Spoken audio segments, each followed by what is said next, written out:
सभी स्टाफ मेंबरान, मेरे साथ आए हुए मेरे स्कूल के स्टाफ मेंबरान, प्यारे बच्चों, और इस स्कूल से ही चंद महीने पहले सेवानिवृत्त हुए और इस भलेसा की जानी मानी शख्सियत मिस्टर अयूब जरगर।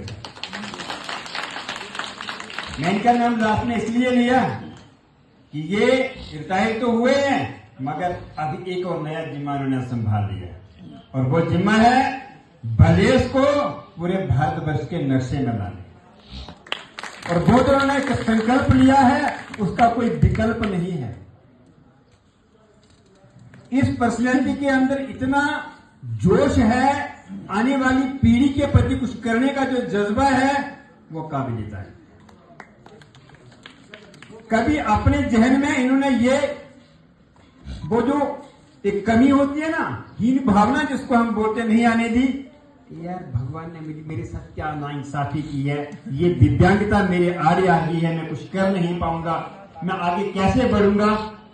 वो जो हीन भावना है उससे दूर उठ करके एक बुलंद हौसला रखा, और उस हौसले के बदौलत ये यहाँ से सीनियर लेक्चर उठाए हुए और आज भलेसा में पूरे लोगों को ये डंका बजा करके, नगाड़ा बजा करके लोगों को जगा रहे हैं कि मैं भालपत्री में मेला करवाने जा रहा हूं। इससे बड़ा कोई संकल्प नहीं हो सकता। मुझे लगता है ये तो भलेसा की एक शान है, और आन मान और जिस हौसले के साथ इस पूरे मेले को करवा रहे हैं, ये वाकई काबिलियत है। जिनके हुनर बोलते हैं,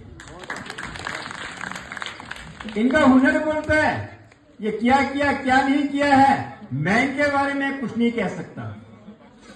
इनकी खामोशी, इनकी सादगी, इनकी मिलनसारिता और इनका बच्चों के प्रति, कौम के प्रति जो समर्पण भाव है वो वाकई काबिल तारीफ है। ये बोलते कुछ नहीं थे, चुपचाप अपना काम करते थे। शायद किसी शायर की जो पंक्तियां हैं कि पहाड़ों को देख करके मैं सोचता रहा कि बड़ों बड़ों को भी चुप रहना पड़ता है।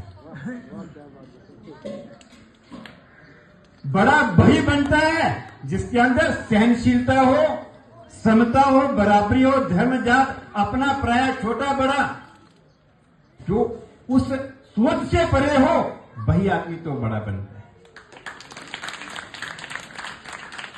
और मुझे खुशी तब हुई कि इनके बड़े भाई साहब भी सीईओ रिटायर हुए हैं, और जो सर बोल रहे थे मुझे लगता है उनके पास तो एक खजाना है, वो आज भी एक बट वृक्ष की तरह समाज के लिए उतने ही उपयोगी हैं जितने वो कभी अपने जमाने में हुआ करते थे। तो जब आप एक जगह से एक स्थान को छोड़ते हैं और नया एक संकल्प ले लेते हैं तो मन में हीन भावना आती है। बूढ़ा तो आदमी होता ही नहीं है, कोई भी आदमी सर्विस से रिटायर नहीं होता है, वो सर्विस का जो एक्सपीरियंस है वो सोसाइटी को देता है। अगर ये सोच लें कि मुझे अब समाज ने बनाया, अब मैं समाज को बनाऊंगा, तो फिर वो सर्विस से जाने का जो दुख होता है वो कभी अपने जहन में आता ही नहीं।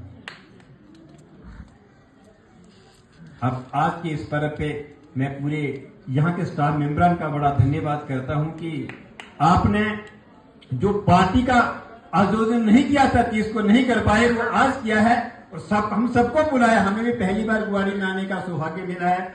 हमारी जो प्रिंसिपल की जो टीम है, हम सबको एक मंच पे इकट्ठे होने का जो सौभाग्य, उसका सारा का सारा क्रेडिट यहाँ के स्टाफ मेंबरन को जाता है, इंचार्ज जो प्रिंसिपल है उनको जाता है, वो भी बधाई के पात्र हैं। आज इनकी विदाई भी है और इनको बधाई भी है, विदाई की बधाई भी है। और बात यह है कि ये तो सर्विस है, एक दिन इस दुनिया को भी छोड़ करके अलविदा कह के हमने जाना है। उसने कहा कि कबीरा आया जगत में, जग हंसा तुम रोए, और ऐसी करनी कर चलो कि तुम हंसो और जग रोए। हमारे जाने के बाद भी हमारी चर्चा होती है तो हमें ये लगता है कि हमने समाज के प्रति कुछ न कुछ किया है। और वैसे भी हमारे वेद में कहा है कि अर्चा, चर्चा और खर्चा डेली होना ही चाहिए। अर्चा यानी पूजा भी डेली होनी चाहिए, और क्या अर्चा खर्चा भी होना चाहिए और चर्चा भी होनी चाहिए। जिसकी कोई चर्चा नहीं है वो समझो समाज से कटा हुआ इंसान है। जैसे अयूब साहब ने क्या है कि ढोल बजा के रखा है, जहां जाऊंगा मेरा नाम तो गूंजेगा ना, और इन पहाड़ी हंसी वादियों में नाम गूंजना भी चाहिए।